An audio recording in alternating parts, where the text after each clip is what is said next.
तेनालीराम के किस्से बहुत रोचक होते हैं ना। लेकिन क्या तेनालीराम के किस्से केवल मनोरंजन भर के लिए हैं? जी नहीं। अपनी बुद्धि का सही तरीके से इस्तेमाल कब और कैसे किया जाए, ये चीज़ सीखने को मिलती है हमें तेनालीराम से। और आज की कहानी में इसी बात का फिर से प्रमाण देने वाले हैं तेनालीराम। देखते हैं जब एक बहुत ही बेतुके अटपटे सवाल को कृष्णदेव राय ने अपने दरबार में रखा तो कैसे उसका भी हल ढूंढ निकाला तेनालीराम ने। तो चलिए शुरू करते हैं आज की कहानी।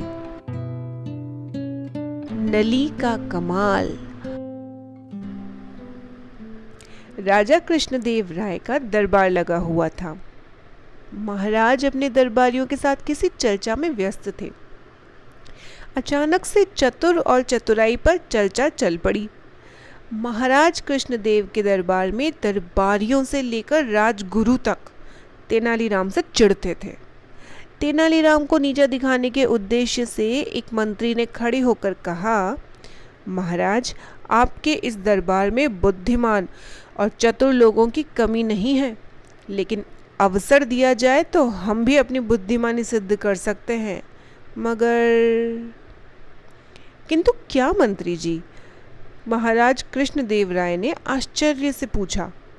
सेनापति अपने स्थान से उठकर बोला, मैं बताता हूँ महाराज, मंत्री जी क्या कहना चाहते हैं।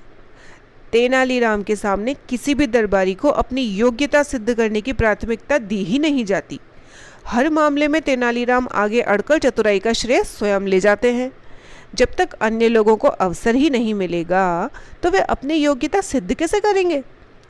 सेनापति की बात सुनकर महाराज समझ गए कि सभी दरबारी तेनालीराम के विरोध में हैं। महाराज कुछ क्षण के लिए शांत होकर सोचने लगे। तभी उनकी दृष्टि कोने में लगी ठाकुर जी की प्रतिमा पर गई। प्रतिमा के सामने जलती हुई धूप बत्ती को देखकर राजा को सभी दरबारियों की परीक्षा लेने का उपाय सूझ गया। उन्होंने फौरन कहा, आप सभी को अपनी योग्यता सिद्ध करने का एक अवसर अवश्य दिया जाएगा, और जब तक आप सभी अपनी योग्यता सिद्ध नहीं कर देते, तेनालीराम भी बीच में नहीं आएगा। ये सुनकर सभी दरबारी बड़े प्रसन्न हो गए। ठीक है महाराज, कहिए हमें क्या करना है? राजा ने धूप बत्ती की ओर इशारा करते हुए बोला, मुझे 2 हाथ धुआं चाहिए। जो भी दरबारी ऐसा कर पाया उसे तेनालीराम से भी अधिक बुद्धिमान और चतुर समझा जाएगा। राजा कृष्णदेव की बात सुनकर सभी दरबारी आपस में फुसफुसाने लगे। ये कैसा मूर्खतापूर्ण कार्य है? भला धुआं भी कभी नापा जा सकता है?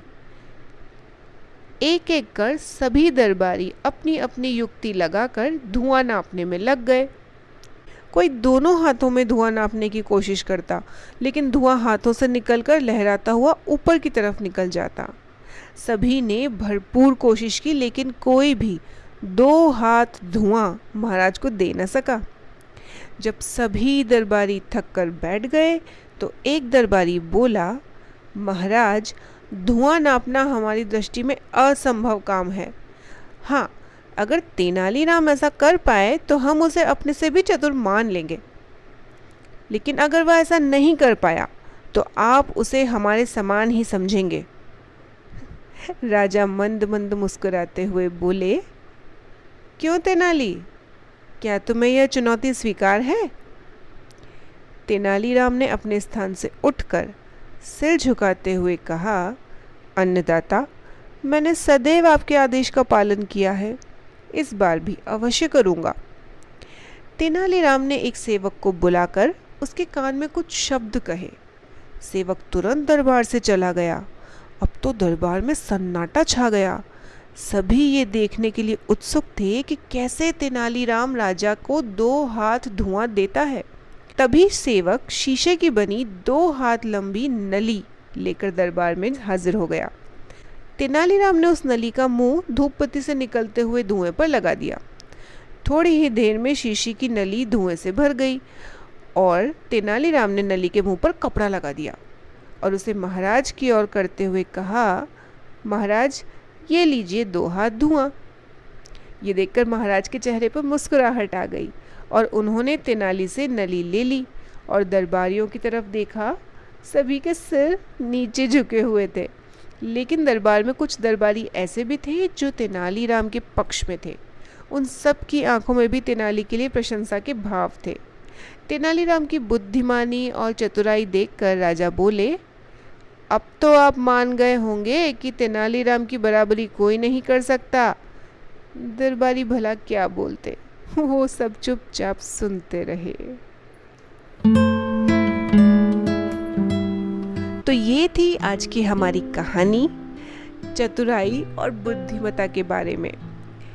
आपको ये कहानी कैसी लगी हमें कमेंट बॉक्स में लिखकर ज़रूर बताइए। अगर कहानी अच्छी लगी है तो प्लीज़ इसे लाइक कीजिए और ऐसी ही अच्छी अच्छी कहानियाँ सुनने के लिए हमारे चैनल को ज़रूर सब्सक्राइब कीजिए। अपने अपनों के साथ ये कहानियाँ ज़रूर शेयर कीजिए। अगली बार फिर से एक रोचक कहानी के साथ आपसे मुलाकात होगी। तब तक के लिए अपना ख्याल रखिए। नमस्कार।